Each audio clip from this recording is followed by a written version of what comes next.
Between the Pages is brought to you by the Montreal Review of Books.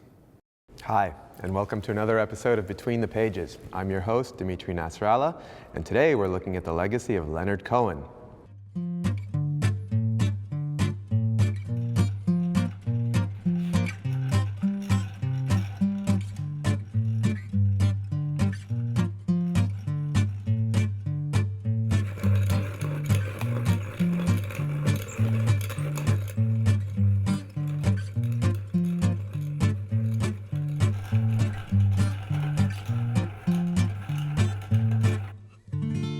Leonard Cohen just turned 81 this past September.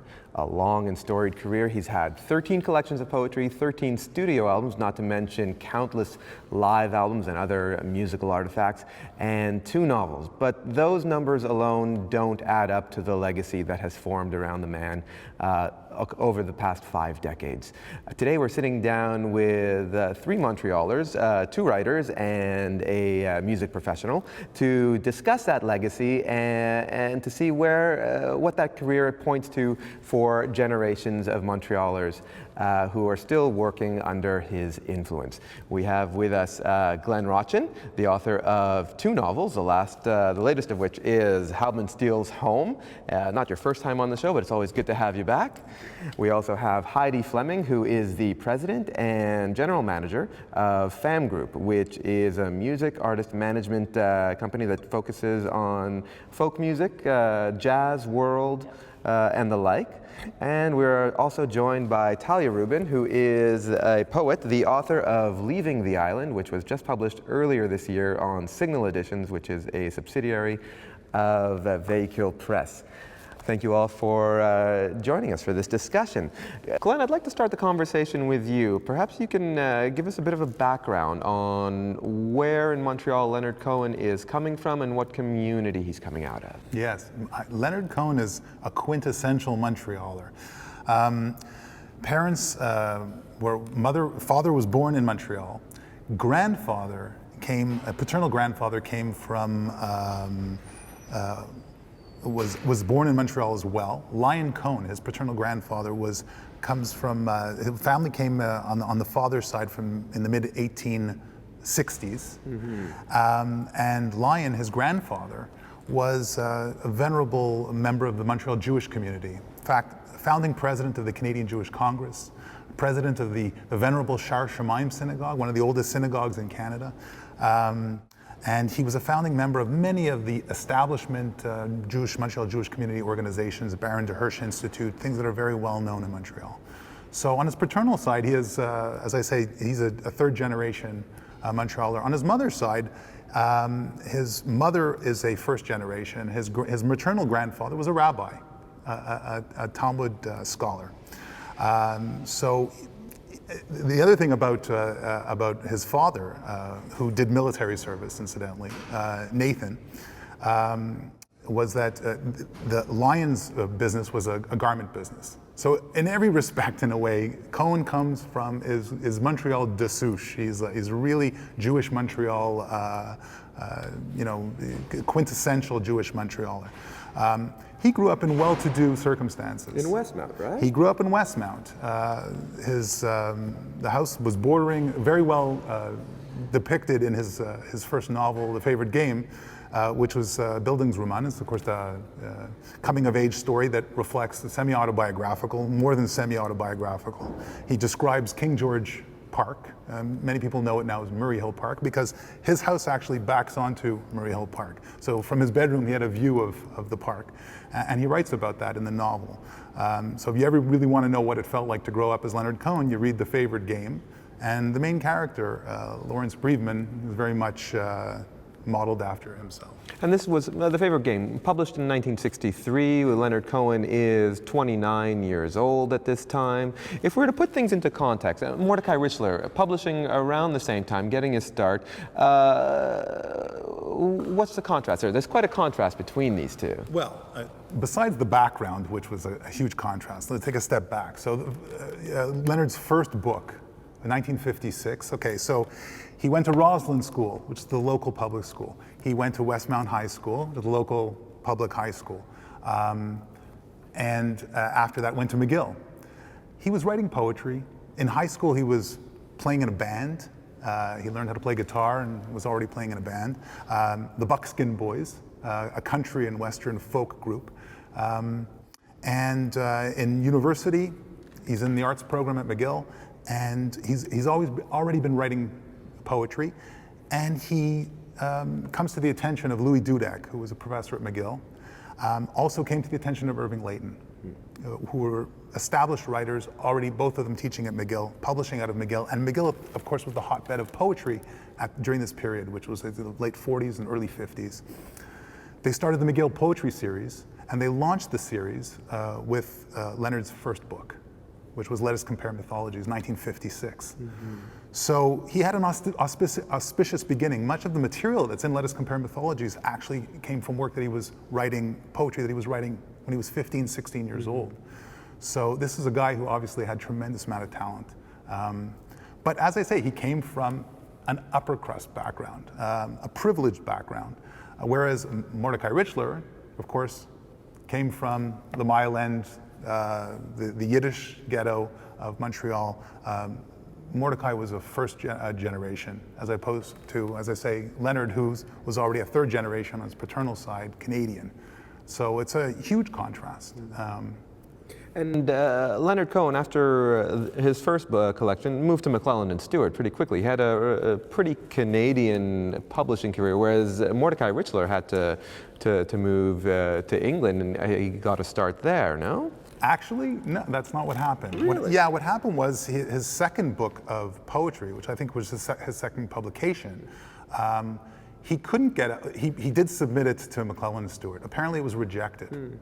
And he ended up publishing it in England. He got a publishing company deal in England, and he got a publishing company in the States before it came to. No, I think I'm wrong, because I think that was his first novel, actually. Okay, the favorite. But it was the same thing. It was the principle was the same. There was a minuscule publishing industry in Canada, and so it wasn't unusual to have your first book published outside of Canada before it could come back. But I know that when the favorite was it the favorite game? I can't remember, or if it was Beautiful Losers was rejected. He wasn't published here first. I believe The Beautiful Losers did have a hard time finding its way into publication. Yeah, I think so too. So, and it was after that we see his musical career begin to flourish. Discouraged about the publishing and the book writing and all that, and decided that he wanted to give a shot at becoming a folk singer. From what I understand, in the 90s, you had the opportunity to publish Leonard Cohen in 2 anthologies that you edited. Can you tell us a little bit about how that came to be? Yeah, with pleasure. We published 2 books. I co-edited them with Seymour Main, who's a poet himself and a protege of Leonard Cohen's. The first one was called Jerusalem, an anthology of Jewish Canadian poetry. And this was published as a way of honoring the tri-millennium of Jerusalem and the Jewish, as the capital of the Jewish people internationally. The other one was called A Rich Garland, Poems for A.M. Klein. Klein is the grandfather of Jewish Canadian poetry, and he was also somebody that Leonard Cohen respected tremendously. So he wrote a tribute poem to. He actually wrote 2 tribute poems to A.M. Klein. So we published those books in the 90s. What was the folk community like at this time? I mean, we're talking in this post-war period, the Jewish intellectual class that's coming up, the youth, is really at the forefront of this folk community that's forming around the McGill ghetto at that time. Well, there were people like the McGarrigle sisters who had the Mountain City Four with Chaim Tannenbaum and that crowd, and they were pretty much leaders in the folk community. There was Penny Lang, who I managed for 25 years, who from 63 to 66 had a residency at Cafe Andre. She played like 5 sets a night, and there were lineups around the block apparently to hear her, and she was apparently one of the first people to perform Suzanne. Now I can't remember, I don't know, I wasn't around. I don't know when she actually learned the song, how did she learn it? Unfortunately, I can't really find out because people's memories around all of that. There was a lot of stuff going on besides everyday life, and people don't remember the times that clearly. But Penny went to New York, and around the same time Leonard went to New York.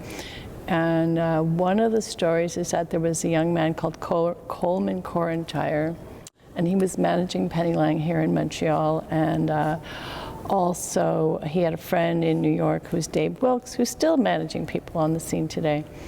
And he sent Penny down rather than Leonard Cohen to go and have like a New York manager. So here was this writer who was discouraged in his publishing endeavors, and all of a sudden he veers towards music. How seriously was he taken at first? Well, I mean, your guest here has just told me an anecdote that I've actually heard a few times before, is that he was turned down by the big impresario of the day here in Montreal, which was Sam Gesser. Right, Sam Yeah. Gesser. And actually, if I could just take an issue with the thing, I don't think he was necessarily discouraged with writing. And in fact, he didn't really have to worry about making a living because his father passed away when he was 9 years old and left him with a trust fund that supported him. He had I wouldn't say a substantial income, but he had enough that he could live off of.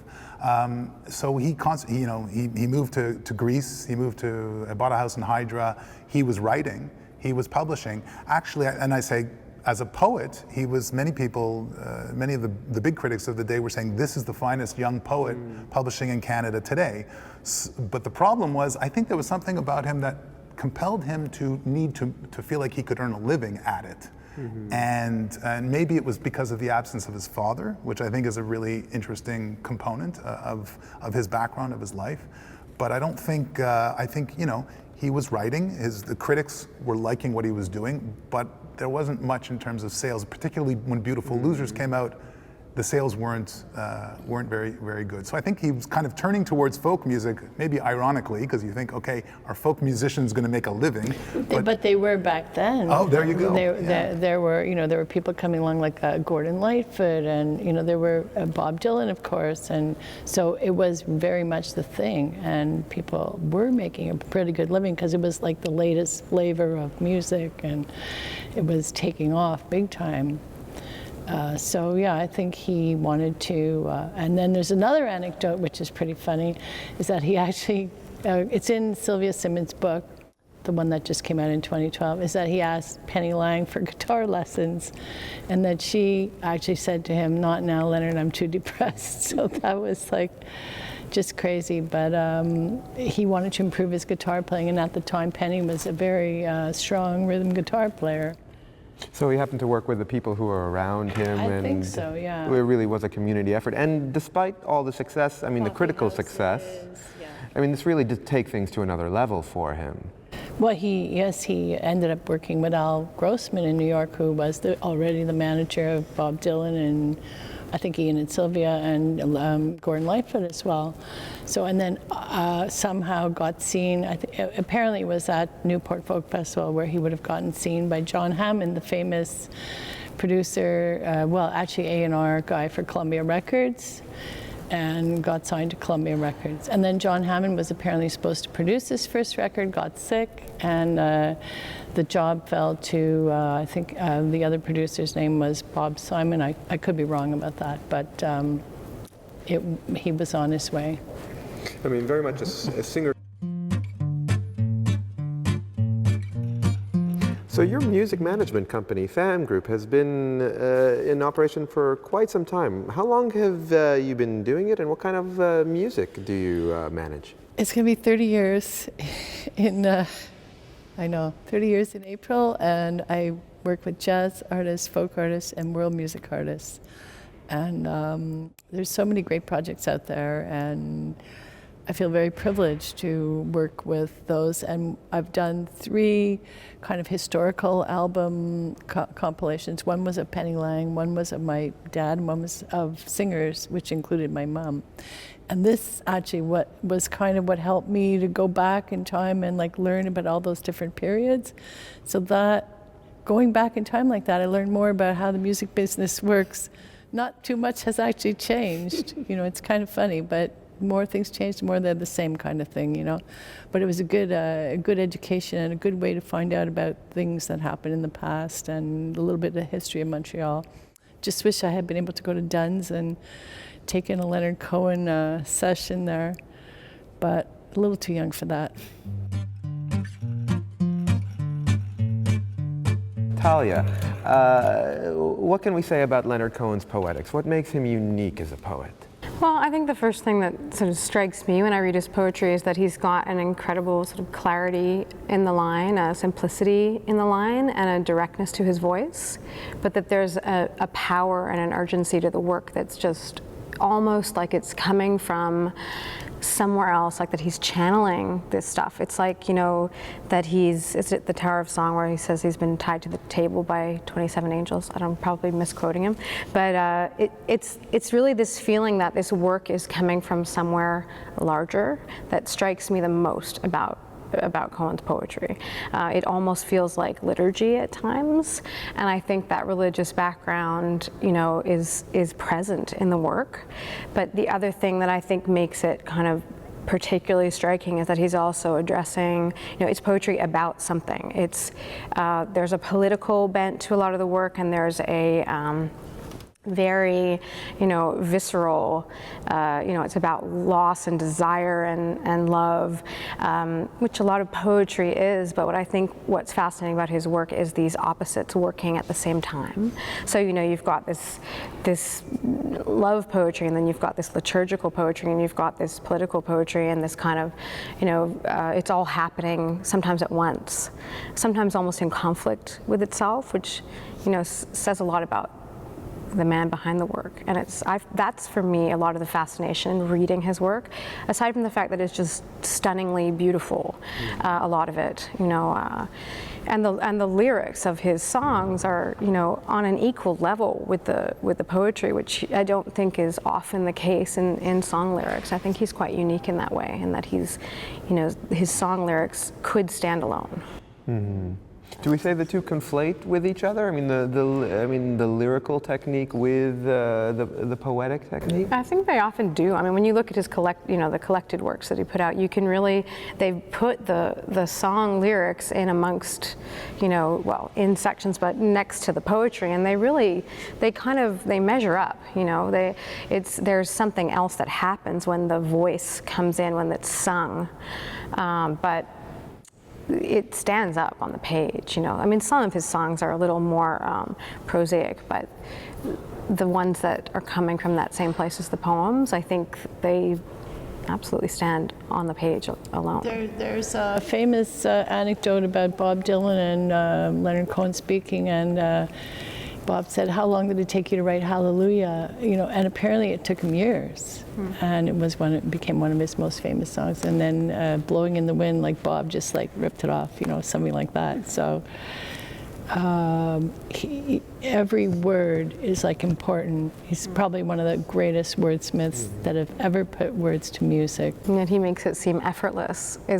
You could imagine that he could have just channeled Hallelujah in this one go, and yet it's not the case. Like there's something about his work that feels like it's a channeling to me. But then you're right, it's absolutely crafted, and you know, page after page of notebooks, of drafts, of, you know, of real editing and crafting. So it hasn't just come out of the ether, that's for sure. But he does seem somewhat touched by, you know, something other. I mean, Irving Layton, that, you know, Glenn mentioned being a mentor, you know, called him a genius when he was 20. I doubt he did that lightly. And that first collection of poetry was his collection of work from the ages of 15 to 20. So, I mean, that's pretty extraordinary. And then I think he also wanted to be a bit of a people's poet, like a popular, I think he had this populist side to him, which maybe is the going into the folk music and being able to reach more audiences. Because I know his second poetry book was published by McClellan Stewart, and I think that it had, you know, that he actually had a say in the marketing of it and the design of it. He wanted it to be something that sold, that people read, you know. So Leaving the Island is your first collection of poetry, but previous to that, you've had quite a career in the theater, I believe. Yeah, that's right. I've been working as an actor for a long time, and then I've established my own theater company called Too Close to the Sun. So I run that with my husband, and we collaborate on making solo work for the stage. And the work is devised, so it's kind of like a little bit different to the written process. So we actually go into a room and do a lot of improvisation, work with objects, puppetry, projections, like a really rich visual world, but then the literary sort of informs it as well. So it's something I was living in Australia, and we were doing that theater work quite strongly in Australia and here in Montreal. And we have the formation of a poet who tries his hand at writing novels and goes into folk music. To what degree is that about trying to find an audience, to, as you say, reach as many people as possible with his message? Did he not want to be held back by the medium in his pursuit of communicating with as many people as possible? I think, one thing that's always struck me about Cohen is that he's an extremely conflicted individual, and you can see the tension and the conflict in his work in every different strata of his creative endeavor. The tension between the prosaic and the sacred, the tension between the physical, the sexual, and the spiritual. So, as I say, I think he's a very conflicted individual, and I think he craved to some degree that kind of popular success and approval, and yet time and time again he didn't actually get it. I think that, again, at the beginning he got immediate recognition as a poet when he was very, very young. As I say, Heidi mentions this incident with Sam Gesser. I know that Sam Gesser told me that Sam was known in Montreal as the head of Folkways recordings, and he had recorded Leonard earlier as one of 6 Montreal poets, the most important poets of the period, and Leonard Cohen, who was a fledgling poet at the time, and he was recorded by Folkways with A.M. Klein, with Irving Layton, with A.J.M. Smith, with F.R. Scott, with Louis Dudek, the most important poets of the time. And so when Leonard wanted to launch his career, he went to Sam's office, who Sam was establishing himself as the most important impresario and putting a concert at the time. And he brought his guitar and he played Suzanne for him. And Sam said, "You can't sing, Leonard. Your lyrics are incomprehensible, and you can barely play guitar. Forget about this idea of a career in music." So he did have his rejection. Mm-hmm. Do you know what I mean? And he didn't let it stop him. I think he was very ambitious in that respect. And so he did, I think, want approval. Beautiful Losers, as I said, got critical success, but it didn't sell well. So I think that's why he said, "I'm still going to try." And one thing I do know about Cohen is he knew that he had charisma. He knew that he had this undeniable quality of attracting people. So I think that was part of his endeavor, was to reach an audience, a popular audience. But I think when he eventually did reach it, he became disenamored by it. Mm-hmm. And of course it's well known that he was depressive. I wouldn't say manic depressive, and he struggled with depression. So every time he reached the mountain, in a way, he felt back. That's why I say he was a conflicted individual. And then, It's interesting as well what Glenn says about the conflict, because I think that one of the things that's very striking about Leonard Cohen is that, this charisma and this outward career and this wanting to reach more audiences and this folk career and this very huge persona that seemed to come quite naturally, be like quite authentic, but then he ended up, in a monastery, and his monk's name is Jikan, which means silent. It's true. After The Future came out in '92, he did the tour associated with that, and then he kind of just disappeared for a while, no? Well, I mean, the other thing too is he probably did want to be in folk music, but very quickly he wanted to be in popular music. And when you see his Wikipedia entry, his first listing is blues. He calls himself a blues composer or singer, so he's got blues, folk rock, ultimately he's a popular artist, and he's got so many styles that he writes and performs in, and that his music has been arranged in or covered by. He's kind of a universal artist, and of course like a Renaissance man. Mm-hmm. And I think that he liked that idea, but I think it even goes further than that. I'm not an expert by any means, but just the little that I've been able to realize, I think he actually does want to change the world for the better in some ways. And I think I think he feels that he's kind of, there's something to give out there. Well, I mean, since we're broaching that, perhaps we can introduce this notion of the myth of Leonard Cohen, because I mean, this is the conflicted reality that we're talking about, but in this city, every artist will tell you that there is a myth of Leonard Cohen hanging over the place. When did that myth begin to form? Is it when he stepped away from the limelight for a while, or did it begin to happen before that? Listen, I think so. I'll give you a personal, that it was enhanced by the fact that he was absent for a number of years and at a Buddhist monastery, as Talya's mentioned. Sorry, I have to interrupt. Yeah. He refused the Governor General's award for poetry. That's true. And that was part of the myth making. Yes. And you wonder how much of it was strategy and a forethought, you know. But it certainly, again, adds to the myth and the legendary status. But I can tell you something. When I was traveling through Europe in, say, the mid-1980s, I remember Michael Jackson, at the time, Thriller was the big album. And I remember going to Norway. And you would go through the markets and you would hear Michael Jackson, Thriller, and you would hear Leonard Cohen. And I remember talking to a Norwegian at the time and saying, that's Leonard Cohen. And they would say, he is the biggest thing in the world in Norway. And I remember being shocked by it because he was not on the map. In the mid-70s, late 70s, early 80s to mid-80s, no one talked about Leonard Cohen. Leonard Cohen was, yeah, that poet, that guy, he was a great writer, yeah, he refused the Governor General's award. But somehow over the years, and I think maybe the relaunch of his career, in a way, the future, but even after the future, there was things that happened that kind of, I don't know, added momentum to the idea of this legendary status, the fact that he's still doing it, and he's still, you know, still touring. I mean, I have to say, probably Famous Blue Raincoat was probably one of the most singularly important reasons for his kind of mass popularity, because the Jennifer Warnes album, I think it was, I can't remember the year, but it was very popular. It sold an awful lot of records, and it was a female voice, but she had been associated with him. The arrangement, everything about that album, it's basically a masterpiece, I think, and I think a lot of people loved it and brought the brilliance for people like your cousin who couldn't hear the message because he said, he doesn't have such a great voice, he can't play guitar that well. All of a sudden, the brilliance was there for everybody to hear and see and feel. But it was the same controversy that happened with Bob Dylan, right? I mean, Bob Dylan was a folk artist. Nobody wanted to take Bob Dylan seriously as anything but a folk artist. And then when he went electric and all of this kind of stuff, people, and the crazy lyrics and, you know, the very incomprehensible lyrics at the time, you know, it was just not acceptable. And then kind of the stars aligned, you know? And suddenly a poet could write popular music, you know, and Bob Dylan, who was a folk artist, suddenly became a poet, you know, singer.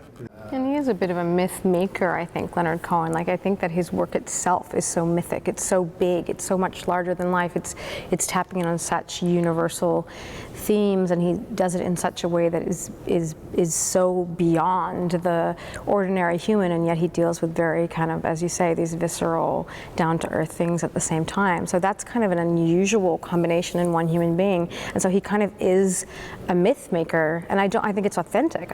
Sometimes you look, you know, I was watching a documentary about him, and you hear him speak. Some of it feels so, the charisma just feels like this must be put on. And then, you know, you dig a little deeper, and it's like he's always searching for authenticity and being truthful. And I think that, you know, some of the myth making also comes from, I think, other people who covered his songs. Like, I think when you think about Hallelujah and you think about some of the If It Be Your Will, I mean, some of the songs that have been covered by other musicians that also brought it to this other level, that somehow we could re-see him through these other voices or rehear him, reconnect it. I mean, it's amazing that Suzanne wasn't able to be heard, and then now it's like Our Lady of the Harbor and the, you know, these places of Montreal that you can't, it's like Leonard Cohen's everywhere.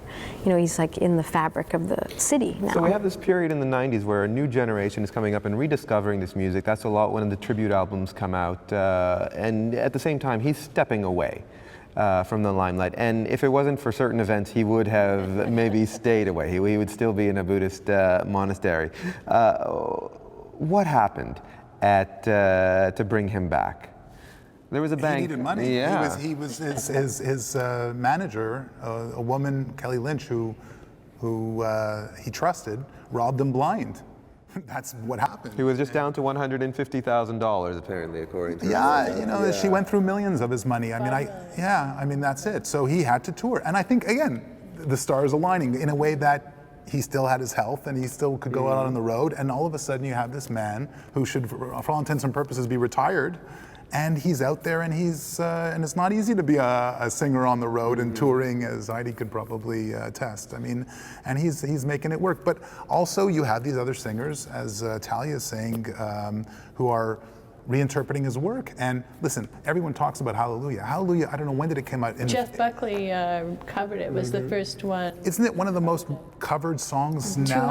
Over 200 covers, apparently. But it came out in an album 1980. Early album. In various positions, was it? I think it's various positions. Yeah, I have it at home, yeah. So everyone thinks, yeah, it's fresh, it's new, Katie Lang did it, but hey, it came out 15 years before and nobody talked about it, or relatively speaking, no one talked about it back then.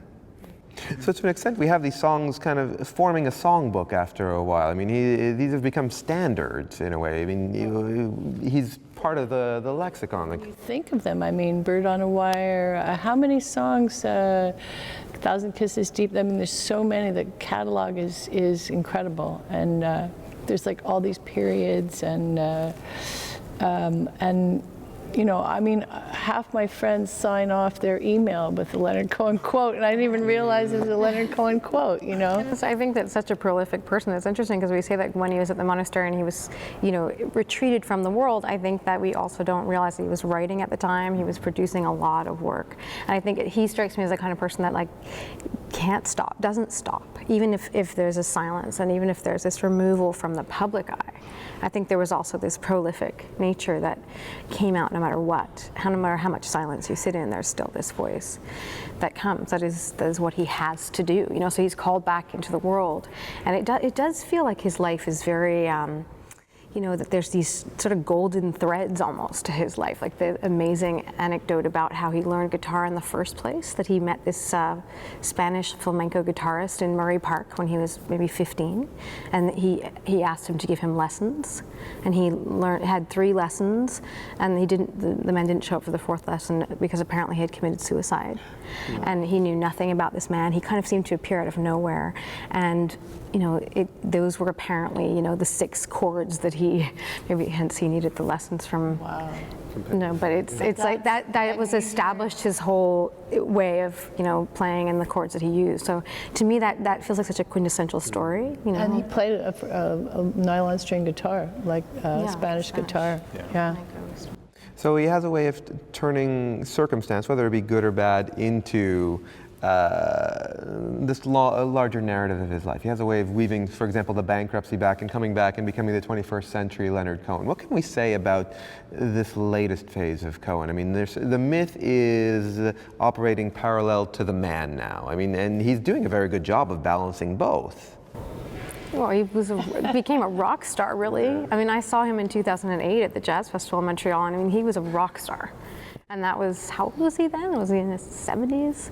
It was extraordinary. Mm-hmm. So in some ways, it was like he came into the real, like, complete public figure at that time, which is kind of like just unheard of, you know. And it's amazing to stretch a career as well, like from the 15-year-old writing poetry to this man in his 70s singing with a kind of passion and a kind of vigor that is rare to see on a stage. In the end, we can all agree this is a narrative that really stacks up in all the right ways, and it's rare for that to happen across such an illustrious lifetime. I'm afraid that's all the time we have, but thank you so much for this illustrious discussion of really a legacy here, almost a century long, coming on, and it will probably extend beyond our century, of Leonard Cohen. I would like to thank Glen Rotchin once again for joining us. His book, his latest book is Heilman Steele's Home, out on Dundee London Press. Heidi Fleming joins us from FAM Group Music Management, and Talya Rubin is the author of the poetry collection Leaving the Island. I would like to thank the Gaston-Miron building for hosting us once again, and until next time, keep reading.